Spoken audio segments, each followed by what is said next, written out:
The snow holds no mercy here. Siberia stretches in every direction, frozen, silent, and vast beyond imagination. Temperatures drop to 50 below zero. Food is scarce, and somewhere out there 3 predators move through the dark. They do not hope to survive. They are built to rule. The tiger is still before dawn. A family of wild boar moves through the snow, rooting beneath the frozen crust for anything edible. The piglets stumble over each other, small and clumsy, staying close to their mother. She lifts her head every few seconds, scanning. She senses nothing wrong. She should.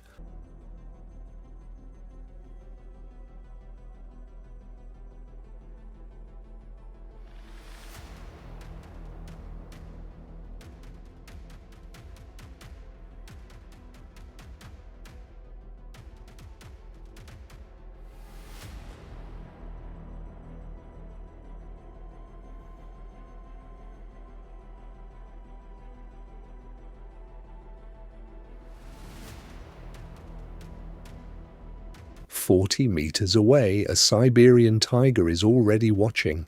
He weighs over 300 kilograms. His territory covers 400 square kilometers, and he knows every frozen ridge and fallen log inside it. He has been lying flat in the snow for the last 20 minutes, belly against the ground, using the wind, the shadows, and the silence itself as cover. The boar family has no idea he exists. He begins to move, slow, controlled, each paw placement deliberate, pressing into the snow without a sound. 30 meters, 20.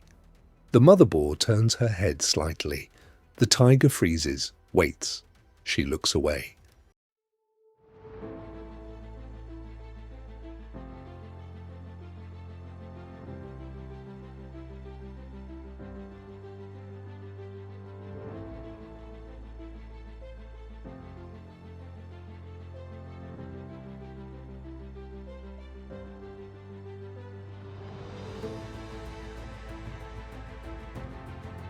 Then he goes.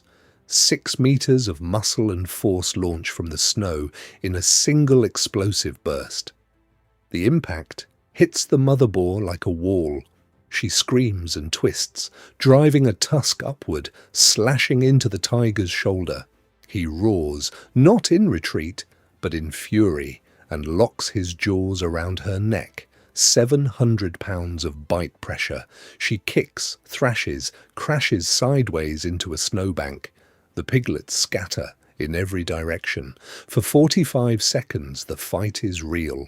She does not stop fighting until she cannot fight anymore. The tiger holds the kill and breathes hard, blood darkening the snow beneath him. His shoulder is gored. He does not care. He begins dragging the carcass toward the tree line, 300 kilograms of prey, moving through the snow as if it weighs nothing.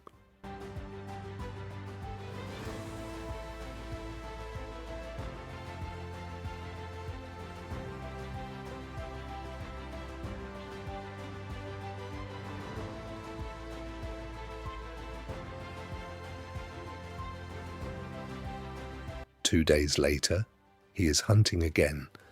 This time, the target is a marl stag, a red deer standing at the edge of a frozen riverbed, scraping at the ice with his antlers to reach the grass beneath. He is large, alert, and powerful in his own right. He has survived 3 winters. He does not survive this one. The tiger covers 200 meters through deep snow at full charge before the stag even processes the sound. The stag runs, kicks, tries to use his antlers. The tiger leaps onto his back, and both animals go tumbling down a snow-covered slope in a mass of thrashing legs and flying ice. At the bottom, the tiger finds the throat. The stag's legs slow, then stop. The king of the tiger drags his kill into the forest. But somewhere, not far off, something else is already watching, something much smaller and much quieter. The lynx weighs 25 kilograms. Against the tiger, that sounds like nothing. But the boreal lynx does not need size. It needs patience, precision, and the ability to disappear completely in plain sight.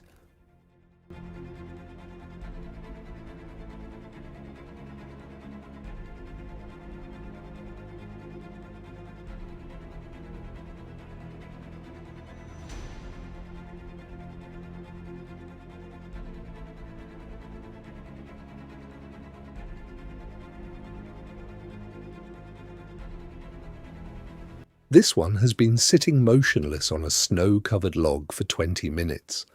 Below her, a mountain hare hops through the clearing, stopping every few seconds to sniff the air. The hare is fast, faster than most things that might want to eat it.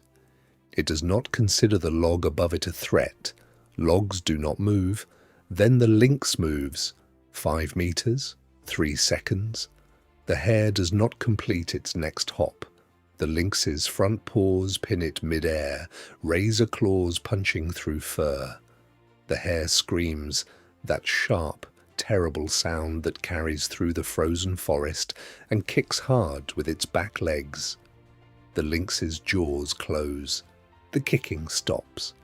From the edge of the clearing, another hare watches without understanding what just happened, then turns and disappears into the brush.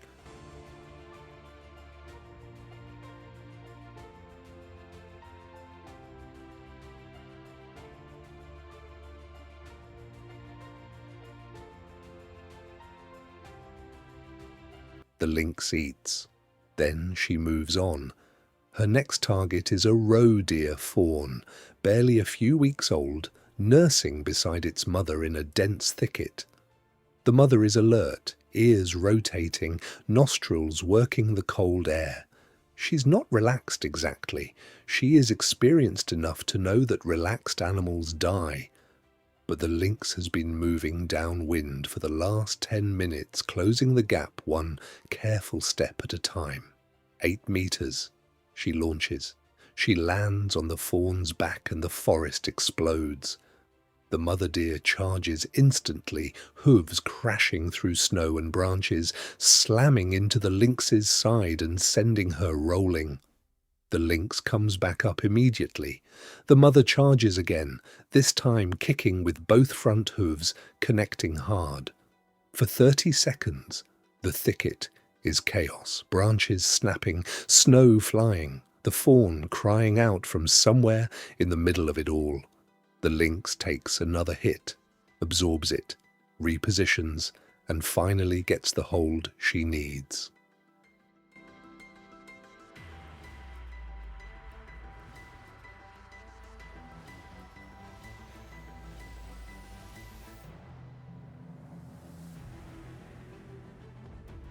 The mother deer stands at the edge of the clearing for a long moment after, not leaving, not charging.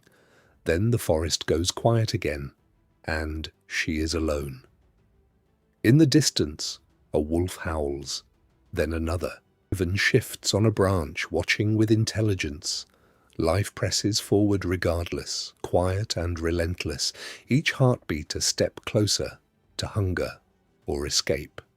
Nothing pauses for long, not even grief. 8 wolves move through the snow as a single unit. The alpha pair sets the direction.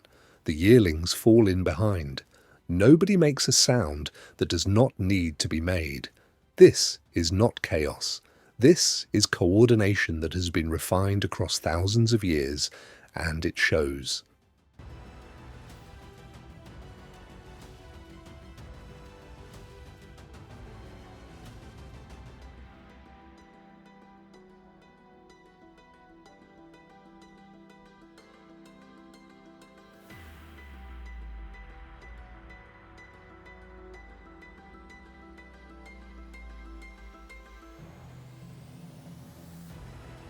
Today, they have found a reindeer herd crossing a frozen lake. The wolves fan out without a signal anyone watching could identify. 2 loop wide to the left. 1 drops back. The alpha drives straight toward the herd, and the reindeer break, hooves scrambling across the ice, legs sliding, the entire herd fragmenting under the sudden pressure. The wolves have already picked their target, an older animal near the back, moving slightly slower than the rest. They always know which one. The chase covers nearly 2 kilometers. On ice, the reindeer loses its footing twice. The wolves cut the angles efficiently, never burning more energy than they need to.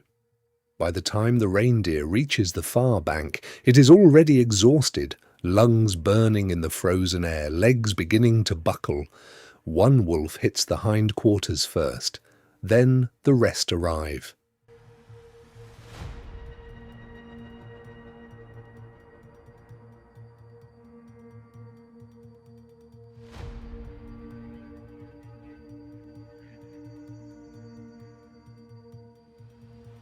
The pack feeds together, tails low, hierarchy observed even at the meal. But that was the warm-up. A moose cow and her calf are moving through deep snow along a creek bed, the calf pushing through drifts up to its chest. The mother stops every few seconds to let it catch up. She is enormous, taller at the shoulder than most horses, with hooves that can break bone, and she knows what wolves are. When she spots them circling, she does not run. She plants herself between them and her calf and lowers her head. Another wolf moves in from the right. The moose spins, pivots on her back legs with shocking speed, and connects again. But there are 8 of them, and they have done this before. By the time it ends, the snow for 30 meters in every direction has been churned into a battlefield. The pack feeds. The moose stands at the tree line breathing hard and does not leave for a long time. One day in Siberia, 3 predators, 6 hunts, every single one of them paid for in full by the hunted.